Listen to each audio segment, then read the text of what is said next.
Hello everyone, I'm Brian Miller, and this is the Newsnet Weekly Roundup, the weekly show where I break down the biggest news stories out of the Star Wars universe. Before we get started, be sure to subscribe to our channel and hit that notification bell to be notified anytime there's new content. Without further ado, let's get started. Following rumors that the Star Wars game from Ubisoft Massive Entertainment, best known for games like Tom Clancy's The Division and the upcoming Avatar Frontiers of Pandora, is set to release sooner than anticipated. The company surprise dropped a CGI trailer for Star Wars Outlaws at the Xbox Game Showcase on Sunday. The trailer suggests that recent reports of a release targeting 2024 may be accurate, though spring might be a tad ambitious. The trailer is all CGI, showing a scoundrel-type female character named Kay Vess playing sabacc in a cantina somewhere before being chased away by bounty hunters. She's met at her ship by another roguish character and his companion, a repurposed BX commando droid wearing a trench coat. Ubisoft will show gameplay for Star Wars Outlaws at their Ubisoft Forward presentation tomorrow. Lucasfilm soon lifted the lid on the game's story on the official Star Wars website, stating that the game will take place mainly in the Star Wars underworld between the events of The Empire Strikes Back and Return of the Jedi. Creative director Julian Garrity shared his excitement for the game.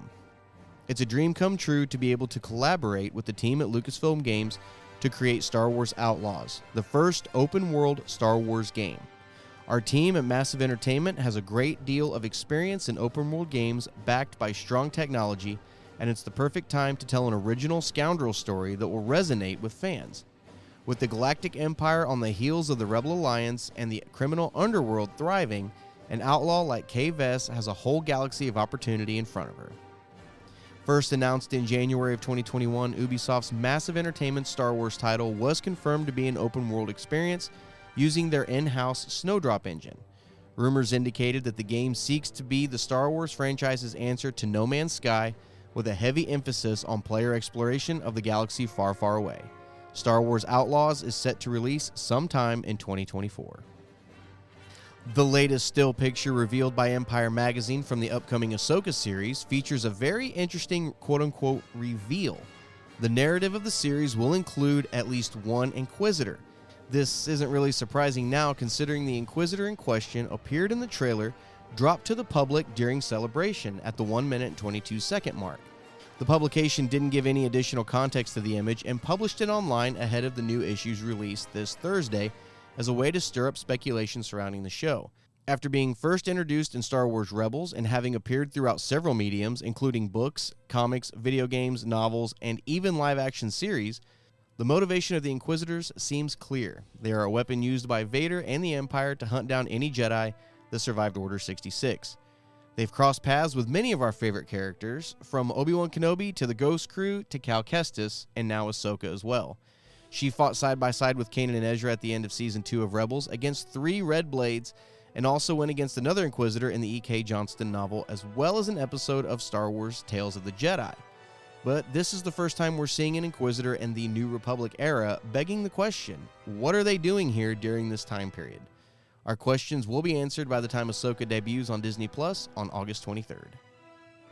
A small update on James Gold's schedule for his upcoming Star Wars film may have been provided. The filmmaker was announced at Star Wars Celebration to be writing and directing a film set during the Dawn of the Jedi era, following his collaboration with Lucasfilm on Indiana Jones and the Dial of Destiny.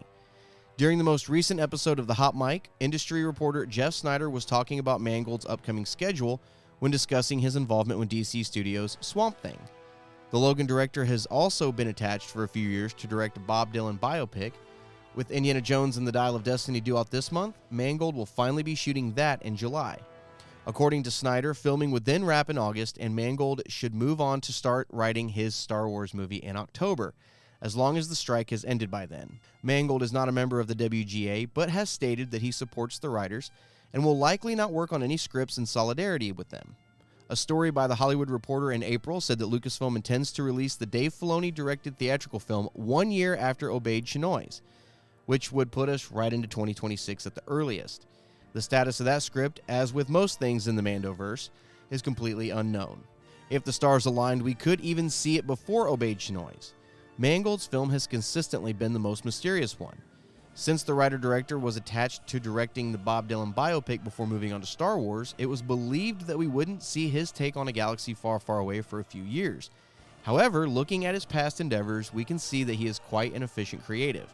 His Ford vs. Ferrari was put together in 2 years from page 1 of the script to release. He jumped on board Indiana Jones and the Dial of Destiny in early 2020 amid a creative overhaul of the film, and by late May 2021, cameras were already rolling. This means that if everything goes according to plan, pre-production on his Star Wars film could begin by early 2025 and potentially target a 2027 release date. And finally, we have some new canon for you this week. Sana Staros number 4, Yoda number 8, Star Wars 35, and Star Wars Return of the Jedi Empire number 1 released on Wednesday. Reviews for those entries into the canon timeline can be found on our website. And that does it for your Newsnet Weekly Roundup this week. All of these stories and more can be found in greater detail on our website, StarWarsNewsNet.com. Don't forget to check back regularly for updates to stories and breaking news out of the Star Wars universe. If you like this video, hit that thumbs up button, subscribe to our channel, and be sure to follow us on Facebook, Twitter, and Instagram. You can also follow me on Twitter at BrianMiller1138 and catch me each week on my show, the Star Wars Canon Podcast. Until next time, may the Force be with you.